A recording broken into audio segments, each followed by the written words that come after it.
Je vais maintenant accueillir Emeline Bacot. Emeline Bacot qui est dans la salle et qui va me rejoindre. Emeline Bacot, elle est diététicienne, nutritionniste. Elle exerce à Hermont, dans le 95. Asseyez-vous, Emeline. Elle est spécialisée en alimentation végétale, troubles du comportement alimentaire et périnatalité. Elle utilise la phytothérapie, les thérapies comportementales et cognitives afin d'accompagner au mieux ses patients. Et vous allez nous parler, Emeline, d'aliments, nutriments, vitamines, de quoi est composée une alimentation équilibrée. Vous allez nous dire tout ça. Vous connaissez peut-être pas la règle des EME, mais je vais vous la donner. La règle des EME, c'est qu'on est dans le timing, 15 minutes. Quand vous avez 3 minutes pour conclure, je vous mets un petit coup de clochette. Discret. OK ? Allez, à vous. Très bien. Vous pouvez enlever votre masque si vous voulez, oui. Eh ben, bonjour à toutes et à tous déjà. Effectivement... Je vais vous le baisser, ouais, allez-y. Ça marche. C'est bon. Ok, super, merci. Donc effectivement, on est là aujourd'hui pour parler d'aliments, de nutriments, de calories. Qu'est-ce que c'est en fait tout ça et quelle est la différence entre tous ces éléments, tout simplement. Alors normalement, il y a un petit PowerPoint qui... Il va démarrer, allez-y. Ok, ça marche. N'inquiétez pas. En premier lieu, normalement, il y avait une citation donc, qui arrive. Voilà, qui va arriver. Allez-y, allez-y. Okay, c'est une citation de La Rochefoucauld voilà, que j'aime beaucoup. Manger est une nécessité, mais manger intelligemment est un art. Et je l'aime bien parce qu'elle résume tout, en fait. Effectivement, manger, c'est une nécessité. Ça répond à un besoin physiologique de notre organisme. Hein. L'alimentation, c'est notre carburant, en fait. Mais il suffit pas de juste remplir notre organisme avec tout et n'importe quoi. Hein. C'est pas comme ça que ça fonctionne. Il faut savoir manger intelligemment, justement, manger ce qui va être bon pour notre corps, ce qui va lui être utile, ce qui va lui servir. Et c'est donc ce qu'on va aborder maintenant. Vous m'avez déjà présenté, donc ça, on est bon là-dessus. Alors, on va parler des aliments et des nutriments déjà. C'est important de faire la différence vraiment entre les aliments et les nutriments. J'entends encore très souvent des grosses confusions à ce niveau-là. Encore hier, en consultation, une patiente qui me disait qu'elle avait mangé du quinoa, des brocolis, enfin des légumes, tout ça, et que donc il lui manquait ses protéines. Et en fait, c'est faux, parce que les protéines, on en retrouve dans plein d'aliments. C'est pas une catégorie d'aliments, c'est un nutriment. Et en fait, c'est ça la distinction, c'est que les aliments, c'est ce que vous allez manger, les légumes, les fruits, la viande, le poisson, les légumineuses, etc. Et dans chacun, on va retrouver différents nutriments. On va en retrouver toute une panoplie. Donc les nutriments sont vraiment les éléments qui vont nourrir l'organisme, qui vont permettre de le construire. Et les aliments ne sont que des vecteurs de ces nutriments. Mais bien sûr, en fonction des aliments qu'on va consommer, on va avoir les bons apports ou pas en nutriments. Alors, à quoi servent du coup... Ouais, ça sera peut-être plus pratique, merci. Hop. Non. Alors, allez-y, pendant qu'on résout nos problèmes techniques. Allez-y. Allez-y, allez-y. Donc, les aliments et les nutriments, à quoi ils servent, leur rôle? Eh bien, comme je l'ai dit en introduction, en fait, ça va être... Voilà, donc la différence entre aliments et nutriments. Donc l'aliment, un brocoli, et dans ce brocoli, on va retrouver différents nutriments, des vitamines, des minéraux, des fibres, etc. Alors maintenant, à quoi servent les aliments et les nutriments? Eh bien, comme je l'ai dit en introduction, c'est notre carburant, en fait. Les nutriments donc, permettent à notre organisme de se construire, de fonctionner dans l'ensemble. Chaque nutriment va avoir des rôles bien distincts, on va en reparler un peu après. Et c'est via les aliments en fait qu'on va pouvoir récupérer ces nutriments. Donc c'est un petit peu comme si on passait à la station essence en fait. Vous voyez quand votre voiture, il y a le voyant essence qui clignote, vous l'emmenez à la station, vous faites le plein, vous lui amenez son carburant. Vous, votre station essence, c'est la cuisine globalement, le frigo. Et vous allez apporter du carburant via les aliments. Alors si ce petit voyant essence clignote justement et qu'on se dit non mais je peux encore faire quelques kilomètres, j'attends, puis on va pas à la station, bah, au bout d'un moment, la voiture, elle tombe en panne. Mais nous, c'est pareil. Si on a faim et puis qu'on se dit, ouais, mais je vais attendre encore un petit peu, bon, on va être de plus en plus fatigué, de moins en moins concentré. Enfin, voilà. Et puis, si c'est comme ça sur du long terme, forcément, on finit par tomber malade ou tomber en panne, quoi, globalement. Si on apporte trop de carburant, alors à la station essence, il y a la petite sécurité, on ne peut pas mettre plus que ce qu'on pourrait, que ce que le réservoir est prêt à accueillir. Mais en soi, si on pouvait continuer, bon, bah, le réservoir déborderait. Nous, c'est un peu la même chose, ça déborde d'une autre façon. Du coup, on va se mettre à grossir forcément, et puis potentiellement, on va développer des pathologies aussi. Et puis si on apporte du carburant mais qu'il n'est pas de bonne qualité ou qu'il n'y a pas tout ce qu'il faut à l'intérieur, bah c'est pareil, on va finir par tomber malade. Voilà, si vous mettez du diesel dans votre voiture qui roule au 98, bah elle va pas bien rouler hein, concrètement. Et nous c'est la même chose. Si on se nourrit que de junk food par exemple, de hamburgers, de frites, de choses comme ça, c'est du carburant mais pas de bonne qualité. Donc il y a des limites. À un moment donné, on atteint nos limites et le corps dit stop. Alors justement, par rapport aux calories, les calories, est-ce qu'il n'y a que ça qui compte? Eh bien non, en fait. Les calories, c'est vraiment une unité de comptage de l'énergie. C'est vraiment comme les litres, justement, dans la voiture. Vous pouvez mettre 40 litres dans votre réservoir, mais 40 litres d'eau, d'huile, de diesel, ça va pas être le même résultat. Et nous, de la même façon, on peut ingérer sur une journée 1500 calories, mais 1500 calories que de frites, 1500 calories que de sucre, si on a envie, 1500 calories d'une alimentation diversifiée, poulet, légumes, noix, etc. Ça ne va pas donner du tout le même résultat. Et donc c'est en ça que les calories, finalement, elles ont des limites. On ne va pas tenir compte que des calories.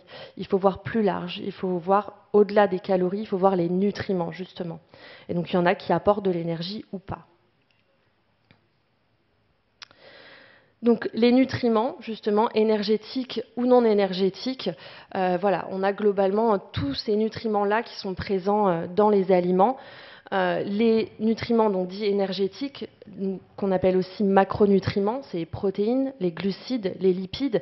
Alors ils vont apporter de l'énergie, mais pas seulement, ils n'ont pas que ça comme fonction. Les protéines vont servir aussi à construire nos muscles, par exemple, vont être aussi à l'origine de certaines protéines, de certaines hormones, pardon, comme la mélatonine pour le sommeil ou la sérotonine pour l'humeur, voilà.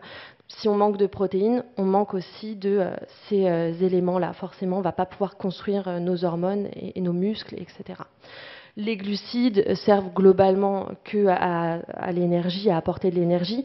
Les lipides, eux, apportent de l'énergie. Et puis, pareil, il y en a qui vont être à l'origine de certaines hormones, les hormones sexuelles, notamment à base de cholestérol, vont avoir aussi pour certaines un rôle anti-inflammatoire, d'autres un rôle plutôt pro-inflammatoire. Donc l'équilibre aussi va avoir un impact forcément sur notre santé globale. Hein, si on apporte des lipides, mais qu'on n'a pas un bon ratio entre les, globalement, pour être aussi un peu les bons lipides, les mauvais lipides, bah forcément ça ne fonctionnera pas non plus. Donc vraiment voir dans l'ensemble. Et puis on a tous les nutriments non énergétiques, les micronutriments, donc les vitamines, les minéraux, les oligoéléments, il y en a plusieurs à chaque fois dans chaque catégorie qui vont être apportés par divers aliments. On en retrouve certains que... Il y a certains, certaines vitamines, certains minéraux qu'on va retrouver que dans certains groupes d'aliments, d'autres que dans d'autres groupes d'aliments, des proportions comme ça. Et c'est pour ça que c'est important de diversifier le plus possible, de varier le plus possible. C'est de cette façon en fait qu'on permet de couvrir au maximum les besoins. Et donc ces éléments-là, les micronutriments, ils n'apportent pas d'énergie, mais ils sont essentiels pour pouvoir fabriquer notamment des hormones. Encore pour revenir sur la mélatonine par exemple, on peut avoir les bons apports en protéines, mais si on manque de vitamine B6, de zinc, de magnésium, la fabrication ne se fera pas en fait. Donc ils n'apportent pas d'énergie, ils n'apportent pas de calories, mais ils sont essentiels pour le bon fonctionnement de l'organisme.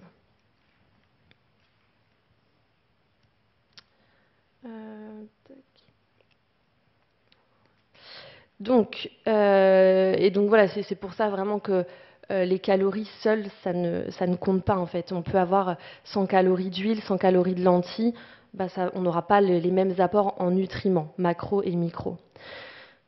Les facteurs de variation maintenant, qu'est-ce qui fait qu'on a plus ou moins besoin d'énergie, mais au-delà de ça, plus ou moins besoin de protéines, de certaines vitamines, de certains minéraux, etc. C'est tous ces éléments-là, en fait, qui vont faire varier notre besoin. Alors déjà, ce qu'on appelle le métabolisme de base, qui est calculé en fonction de notre sexe, alors sexe physiologique, hein, je parle, de notre âge, de notre poids, de notre taille aussi. À ça, on va ajouter aussi notre niveau d'activité physique, hein, entre quelqu'un qui est assis toute la journée et puis un jardinier paysagiste, par exemple, qui va beaucoup se dépenser, l'activité physique va être différente et donc le besoin va l'être aussi. Et puis, on va aussi tenir compte de l'état physiologique. Quand on est blessé, par exemple, il y a un besoin de construction, de reconstruction, donc on a des besoins qui vont être augmentés. Pendant la grossesse, pendant l'allaitement aussi, les besoins sont très différents de l'état physiologique de base. Souvent, on pense juste aux calories, mais ça va bien plus loin que ça. C'est vraiment des différences de besoins en nutriments de façon globale qui vont se mettre en place. L'environnement va aussi beaucoup impacter. La pollution, le stress aussi va impacter nos besoins. Quand on est dans un état de stress particulier, les besoins en magnésium notamment vont augmenter. Voilà, donc ça, c'est des choses aussi dont il faut tenir compte.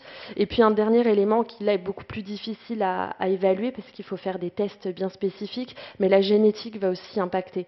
On n'a pas tous les mêmes gènes parce que sinon on serait tous pareils, ce serait pas drôle. Donc on a tous des gènes différents qui s'expriment différemment. Et en fonction de ça, en fait, il peut y avoir des gènes qui vont bloquer, qui vont empêcher la bonne assimilation de la vitamine B9, par exemple. C'est ce qu'on rencontre souvent chez les personnes qui ont des troubles de la fertilité. Et donc, si on a cette information, on sait que du coup, le besoin est augmenté et on va pouvoir adapter l'alimentation en fonction de ça et augmenter les apports en vitamine B9, par exemple. Mais ça fonctionne avec un petit peu tous les autres nutriments. Donc, du coup, on peut évaluer un besoin moyen, on a des moyennes comme ça, on a évalué à peu près le besoin moyen d'un adulte moyen, d'une femme moyenne, mais on n'est pas des moyennes en fait, on est des individus à part entière, et donc on ne peut pas évaluer avec précision, exactitude vraiment le besoin. Et puis au-delà de ça, les apports journaliers ne peuvent pas correspondre pile poil à nos besoins. On ne peut pas apporter pile poil le bon nombre de grammes, de microgrammes de vitamines, de minéraux, etc. chaque jour. Donc c'est aussi en ça que ça ne sert à rien de peser les aliments tous les jours, de passer sa vie avec sa petite balance de cuisine avant de préparer à manger. Non, parce que le besoin va être variable vraiment d'une personne à l'autre, d'une tomate à une autre même en fonction de comment elle a été cultivée. Donc on a des moyennes, mais on ne peut pas évaluer avec précision. Donc on peut juste faire au mieux, essayer de varier, de diversifier le plus possible pour s'assurer au maximum une bonne couverture des besoins, mais on ne va pas être dans de la précision, du 100% de l'exactitude en tout cas.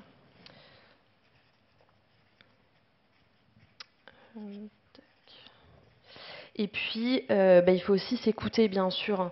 Alors, j'ai souvent des patients qui s'attendent, quand ils viennent me voir, ils s'attendent à ce que je leur donne un programme avec des menus, avec vraiment des grammages comme ça, 100 grammes de temps d'aliments, 150 de temps d'aliments.